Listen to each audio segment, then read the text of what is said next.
En la vasta extensión de la eternidad, existen reinos más allá de nuestro entendimiento mortal. Imagina, si puedes, a 3 hombres que se encuentran al borde del divino. Entre ellos, Juan, un alma común, porta consigo una insaciable curiosidad sobre el refugio celestial conocido como el paraíso. La simple idea de atisbar dentro de la sala del trono de Dios despierta sus sentidos, encendiendo una llama de deseo interior. Poco sabía él que su anhelo sería concedido, y lo que estaba a punto de presenciar quedaría tejido en la tapiz de la eternidad. La narrativa se despliega en las páginas del Apocalipsis, capítulo 4, versículos 1 a 3. Aquí, los ojos de Juan son atraídos por una radiante puerta abierta en los cielos, una invitación para trascender las limitaciones de la percepción humana y adentrarse en el reino de lo divino. Una voz resuena, recordando el sonido de una trompeta de guerra atronadora, llamando a Juan con las palabras: «Sube aquí, y te mostraré lo que ha de suceder después de estas cosas». Y con esta llamada, Juan es instantáneamente transportado a un reino más allá del tiempo y el espacio. A medida que la visión celestial se despliega ante los ojos de Juan, se encuentra con un espectáculo de indescriptible magnificencia. Un trono, majestuoso e impresionante, se erige como el centro de la expansión celestial. Sentada en este trono hay una presencia que emana un brillo similar al del jaspe y a la profunda tonalidad del sardio. Un arco iris iridiscente rodea el trono, asemejándose a los colores vibrantes de una esmeralda. Este es el corazón de la visión de Juan, un trono que no solo captura su mirada, sino también la esencia de la soberanía divina. Cada aspecto de esta escena celestial gira en torno al trono ocupado. Es un punto focal que acapara la atención, encapsulando la verdadera esencia del encuentro divino. En este momento trascendente, los ojos de Juan son atraídos hacia aquel que ocupa el trono, una resonante declaración de autoridad, una proclamación del reinado divino. La figura sentada en el trono no es una presencia ambigua, sino una encarnación resoluta de poder y juicio. Los sentidos de Juan se agudizan aún más por emanaciones radiantes, una sinfonía de luz brillante. Las tonalidades del jaspe blanco y del sardio llameante se manifiestan ante sus ojos, creando una danza etérea de colores que parecen conectar los reinos celestiales y terrenales. Alrededor del trono, 24 ancianos están sentados, adornados con vestiduras de blanco inmaculado. Sobre sus cabezas, descansan coronas de oro como símbolos de su conexión divina.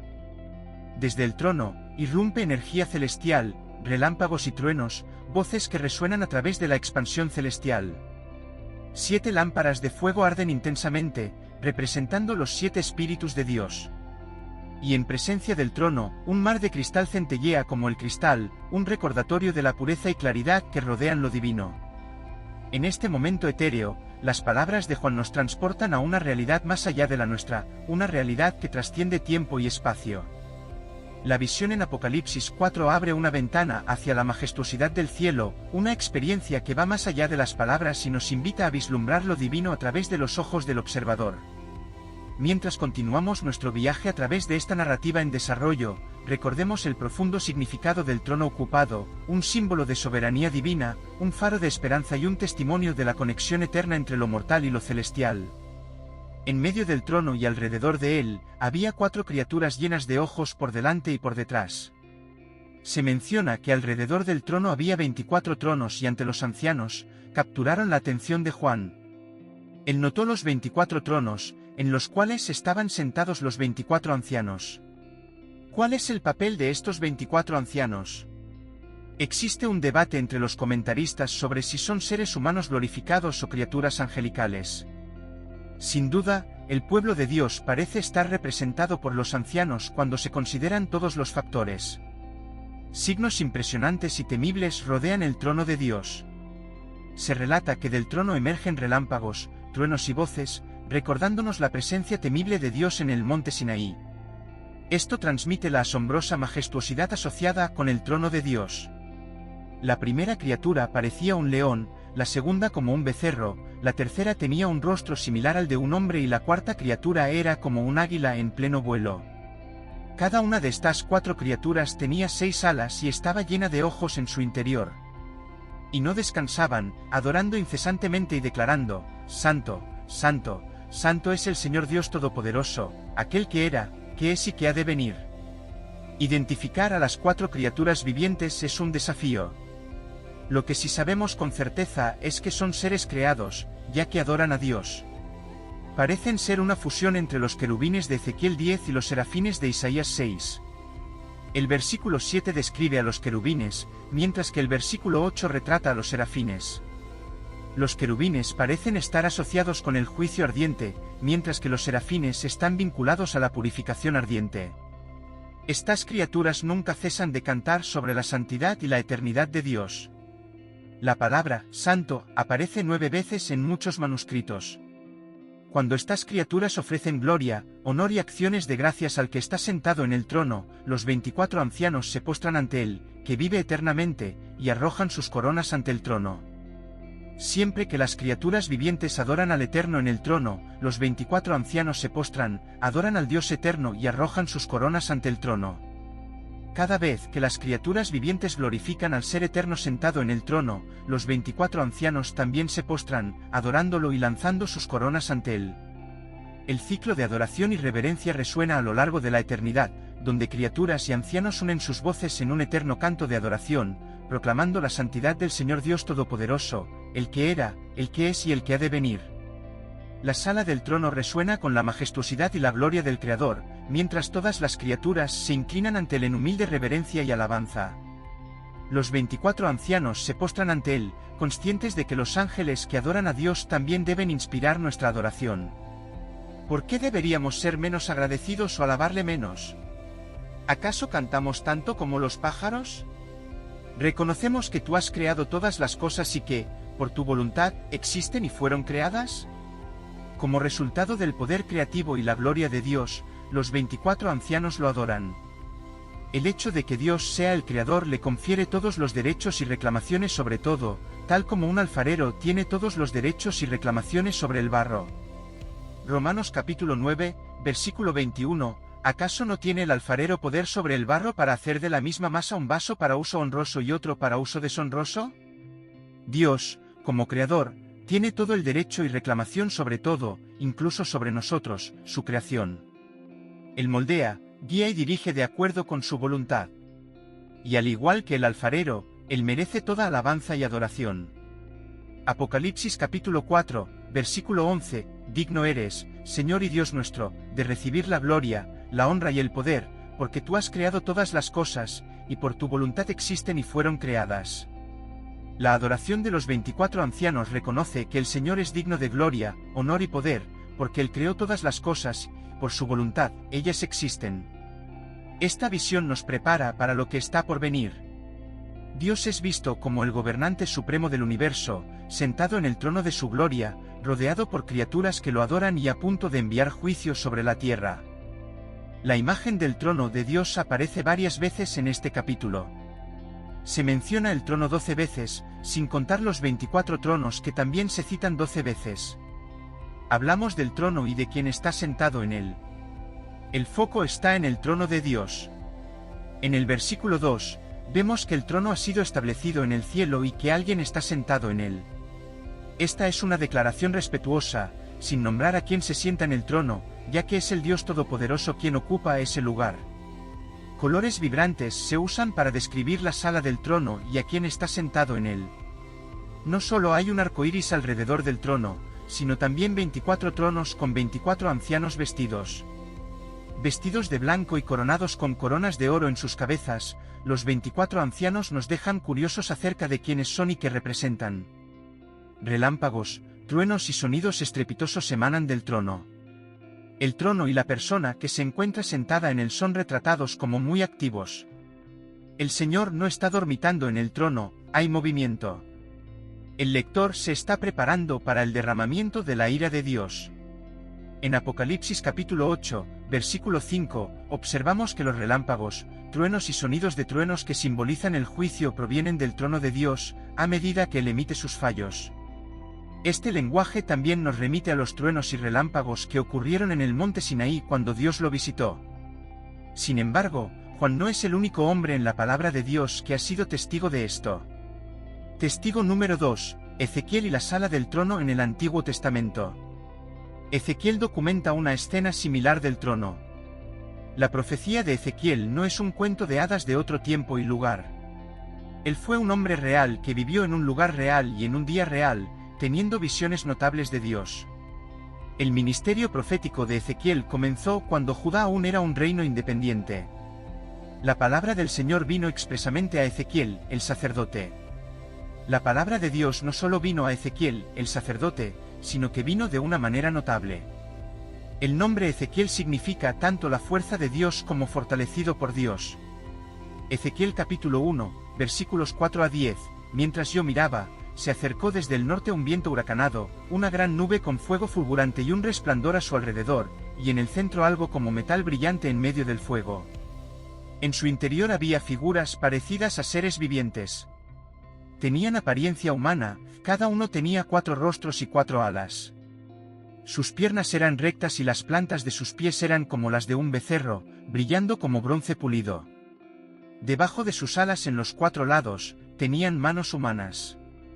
En cuanto a la apariencia de sus rostros, cada uno tenía la cara de un hombre de frente, la cara de un león a la derecha, la cara de un buey a la izquierda, y todos los 4 tenían la cara de un águila. Debajo de las alas, en los 4 lados, tenían manos humanas. Todos los 4 tenían rostros y alas, y sus alas se tocaban unas a otras. Cada uno de ellos avanzaba, a donde los llevaba el espíritu, allí iban, sin girar mientras se movían. En cuanto a la apariencia de sus rostros, tenían la cara de un hombre, a la derecha, los 4 tenían cara de león, a la izquierda, los 4 tenían cara de buey, y también tenían cara de águila. En el reverso de cada una de ellas había también una rueda, pero las ruedas eran llamadas rueda dentro de rueda. Estas criaturas representan los atributos de Dios vistos en la creación, su majestuosidad, poder, rapidez y sabiduría. El Señor de la Gloria estaba sentado en un trono sobre el firmamento, y junto a cada una de las criaturas vivientes había una rueda, o mejor dicho, una rueda dentro de otra. Esta visión de la gloria de Dios precedió el llamado de Ezequiel al ministerio profético.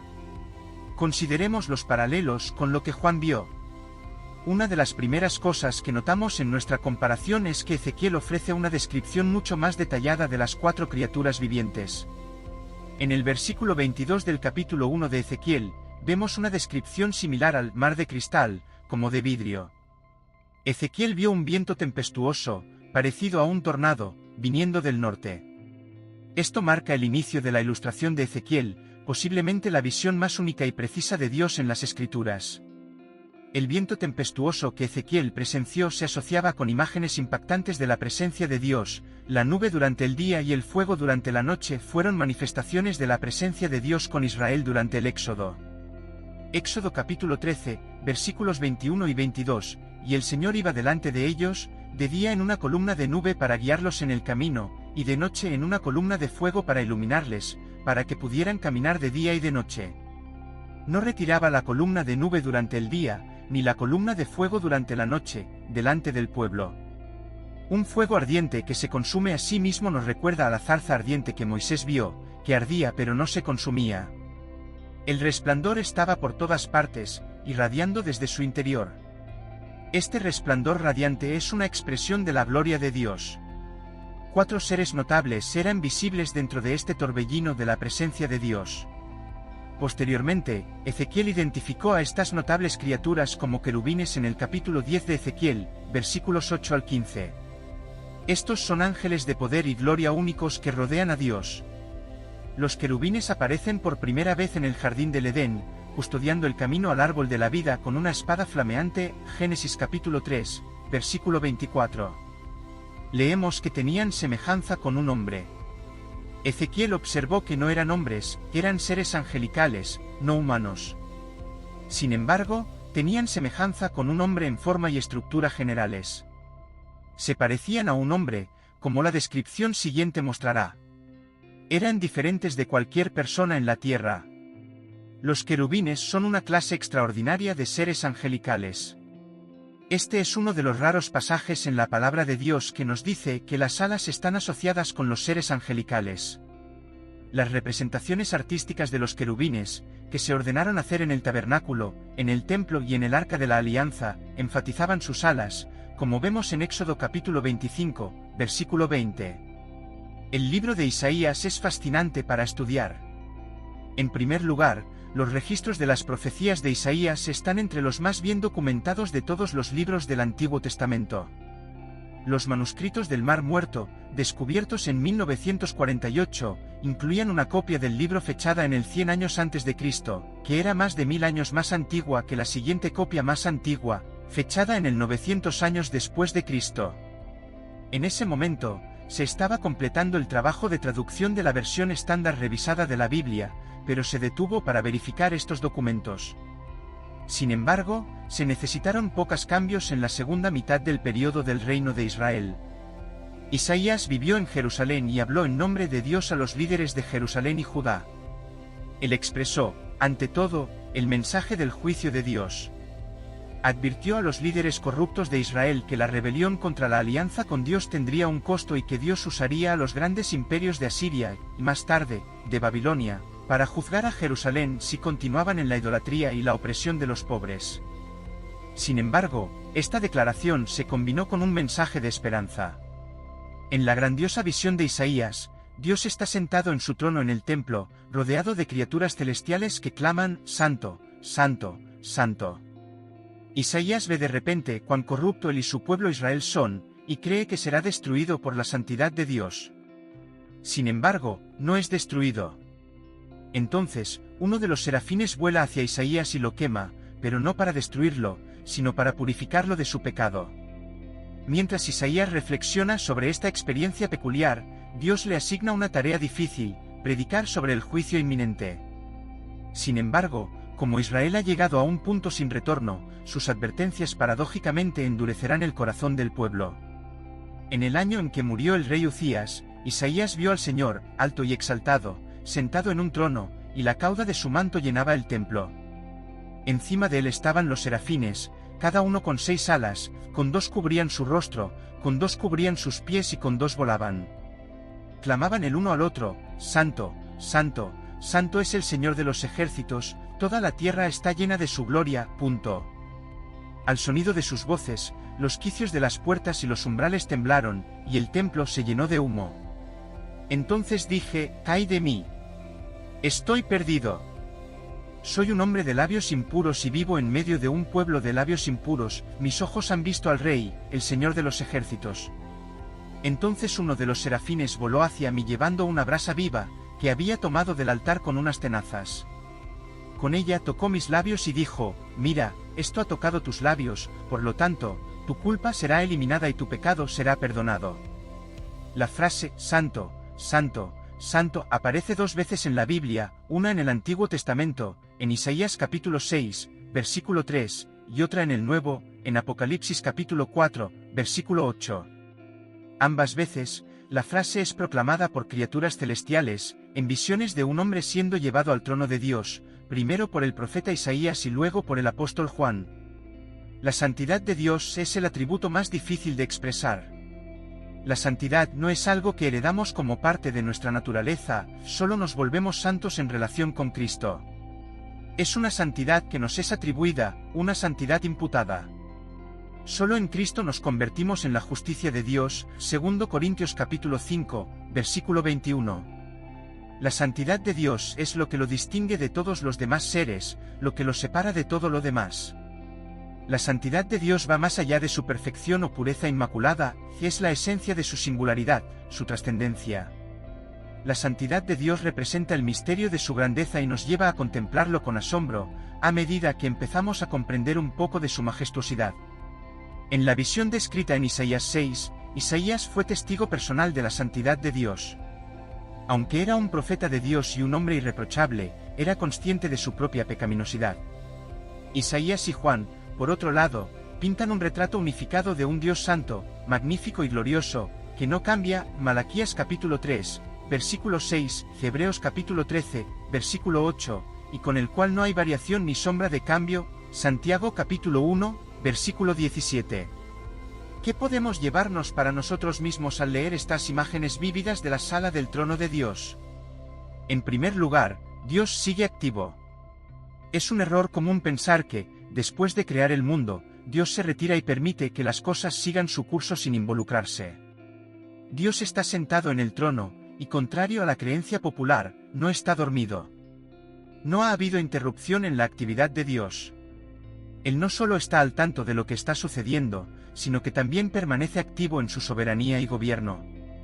En segundo lugar, la visión refuerza la naturaleza inmutable de Dios. Él permanece siendo el mismo ayer, hoy y siempre. Su santidad es eterna e inquebrantable. Esta constancia es un recordatorio de que, independientemente de los cambios en nuestras circunstancias o emociones, Dios sigue siendo firme y confiable. La contemplación de la santidad de Dios nos lleva a la humildad y a la reverencia. Ante su majestuosidad y perfección, reconocemos nuestra propia insuficiencia y pecaminosidad. Esta visión nos motiva a buscar una relación con Él a través de Cristo, el único camino para alcanzar la santidad y ser aceptados en su presencia. Al considerar la visión de la sala del trono de Dios, nos sentimos incentivados a permanecer activos en nuestra fe, profundizar nuestra relación con Él y vivir vidas que reflejen su santidad. Al enfrentar los desafíos de la vida, recordamos que Dios es soberano e inquebrantable. La santidad de Dios es una verdad que nos inspira a adorarlo, amarlo y servirle con todo nuestro corazón. Dios no está solo presente, sino también activamente involucrado. Los estruendos y los destellos de relámpagos que emanan de su trono representan a Dios ejerciendo su autoridad y enviando juicios por todo el mundo.